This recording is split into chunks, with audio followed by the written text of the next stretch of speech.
Welcome back to the Dividend Diplomats YouTube channel, guys. You got your boys, the Dividend Kings over here, the King of Kings, Bert and Lanny, the Dividend Diplomats, guys. And we're talking about an oldie, maybe once was a goodie, but where do they stand now? Before we talk about this, smash that subscribe button. Give this video a thumbs up. Everybody, we are trying to grow our channel and get to 20,000 subscribers. So please help us out. We are talking about a stock today. Oh, it's been a while since we've talked about them, Lanny. I am hyped up and excited to talk about this company once again. Guys, it's been a while. HBO Max and Discovery Channel have been in the news about merging the platforms together on one. No, we're not talking about WarnerMediaDiscover. We're talking about AT&T Stock. It has been so long. We figured, hey, let's just look at them, see what they're looking like right now from AT&T stock price, performance, financial performance, balance sheet movement, 2023 expectations for this telecom kind of giant still. Obviously, a big Verizon competitor, right, Bert? Yeah, they're actually a Verizon competitor right now because getting rid of HBO Max and Discovery, slimming down.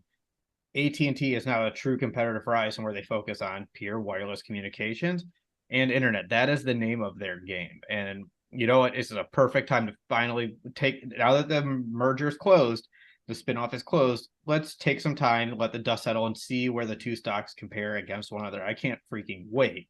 Year to date, Lanny, how are they performing, though? Both stocks are actually pretty interesting. When it comes to AT&T stocks, we're going to look at Verizon as well. But AT&T stock, again, haven't talked about this on our YouTube channel in quite some time. But this will be fun to just peel back the layer, smell what's under the hood, see if it smells like, no, I'm kidding. But Might. they're actually It up. might.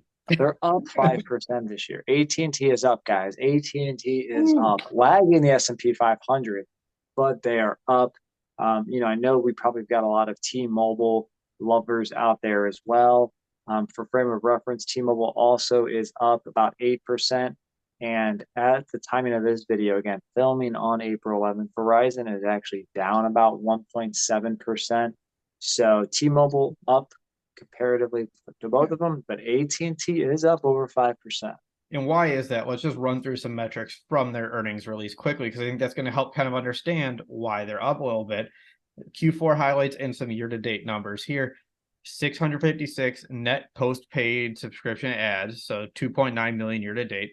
280 K net adds to the fiber, 1.2 million. Guess who's one of those, Lanny? This guy. We have the Oh, AT&T man. fiber. It is fast. I will tell you, it is fast to be on the fiber. It came to our neighborhood and they offer us a great intro price, lowered our cost, and sped up our internet. Is beautiful. Their wireless revenue is up 5.2% quarter to date, 5.1% year to date, and they've achieved 5 billion of their $6 billion cost saving target. So it's a lot of positive news, hence why they're up 5% year to date. Wow. Now, Bert, you also use them as your cell phone provider. I do, and we'll see if I do. We'll see if they stay. I'm just honestly gonna shop around to see who's the lowest cost provider. Verizon, let's bring it over. Yeah, but that's a story for everybody. We'll see who gets the best cost to lower my cell phone plan. I don't care about who I invest in. All right, there. And you own both stocks anyways. I do, so I'm gonna pick T-Mobile. Kidding. All right. But just a quick thing, adjusted Mobile, where you at? yeah. Adjusted EPS of 2022 is 257. Adjusted EPS of Q4 2022, 61 cents. Free cash flow. This is the fun part for AT&T. Still a cash machine. Free cash flow is 14.1 billion year to date, 6.1 billion quarter to date. Still generating that cash. They're just A lot printing of cash. money. Obviously, yeah, that subscription revenue essentially is when you think about internet and phone. People are paying every month. Obviously, with the recession looming still, and you don't know how delinquencies are looking. Um, but on the balance sheet side, things are looking a little interesting. Long-term debt, as we anticipated and expected from selling off Warner Media, selling off that DirecTV business. Um, you know, long-term debt's down about 23 billion year over year, which is really Yeah. solid. We'll have to really see what they do though in 2023. I think that's going to be the tall telling sign of, really it is AT&T. Are they trying to clean up the balance sheet? Are they, they grow by, leveraging debt. So we'll have to see kind of what they do here.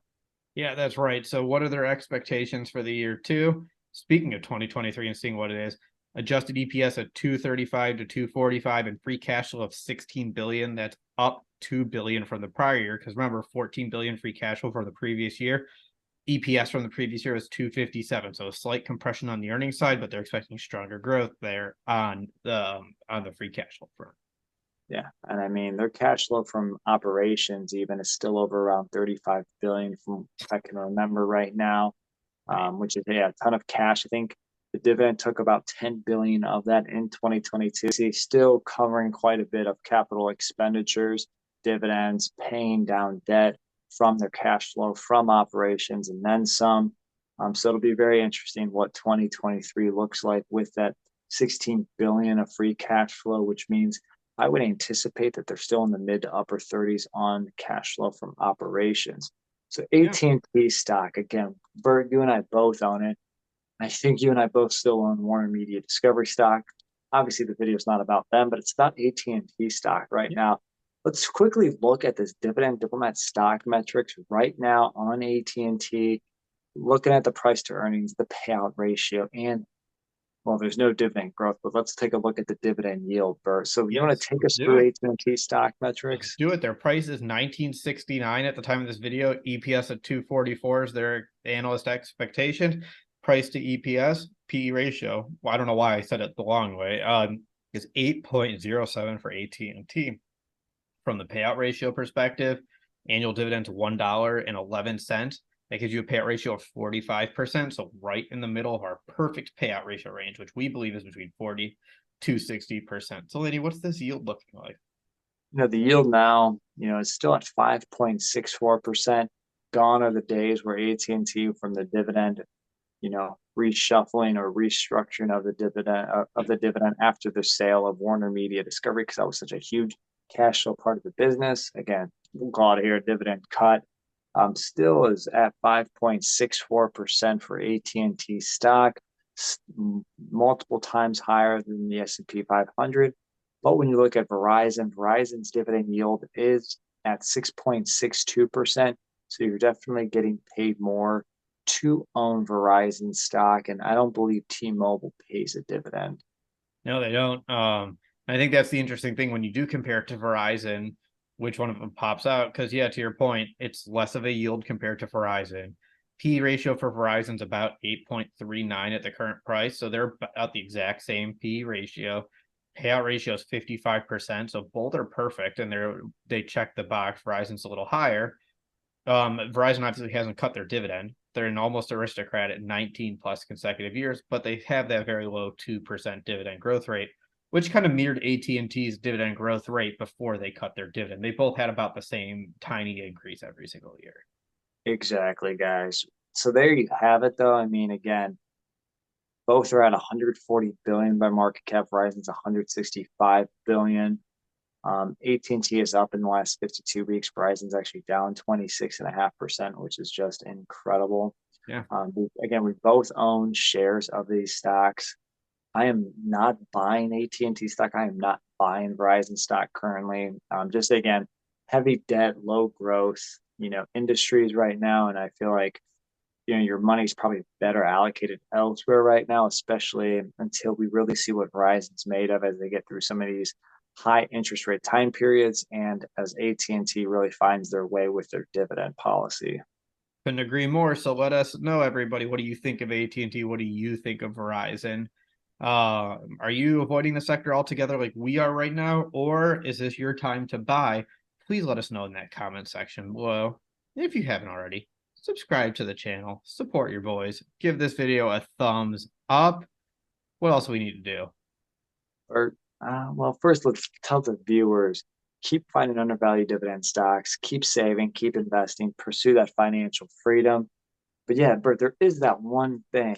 What is that? You're not something. You're not.